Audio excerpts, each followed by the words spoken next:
Yeah, I mean, it's ingenious. It's just being channeled for a less than productive, outcome for the human animal, right? Like, it just makes me go back to that point of like, why can't we take all of that and create a healthy eating or a fitness app or an app that would work within the structure of a professional organization to enhance productivity? So I think we can.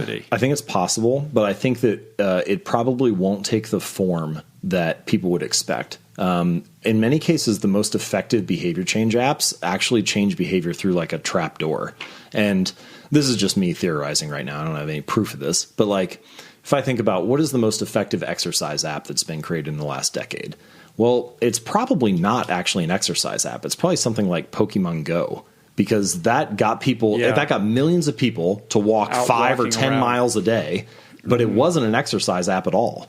And I think that there's something maybe there for people who do have good intentions, who want to change the world in a positive way and are really serious about changing behavior. Think about what those trap doors are. What are things that actually motivate people? Saving money, making more money, winning the praise and approval and respect of their friends, earning a higher score on the leaderboard.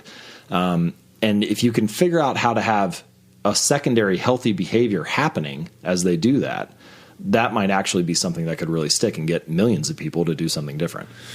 Yeah. Explain that idea of the secondary healthy habit. So Pokemon Go, the real thing that people are trying to do is collect these Pokemon and get a higher score and whatever. But the secondary habit is to do that, you have to go walk around the world and see where they're hidden throughout the park and all that type of stuff. Right. And so it's not... none of the people playing that think, I'm going to walk 5 miles today. Yeah. They just think, I need to go find where this thing is. Yeah, and it goes back to your original law, which is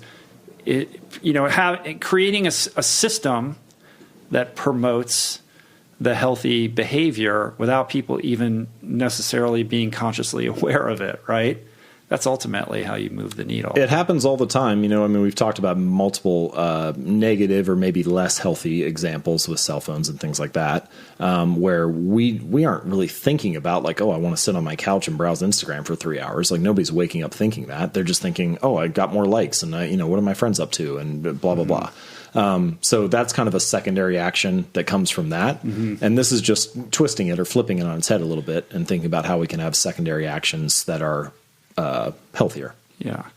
All right. So what's the difference between focusing on creating a good habit versus focusing on eradicating or overcoming a bad habit? Like where should the focus and intention go? Yeah, that's a great question. I haven't been asked that before, but I think actually there's some important like keys. So let me start with a bad habit.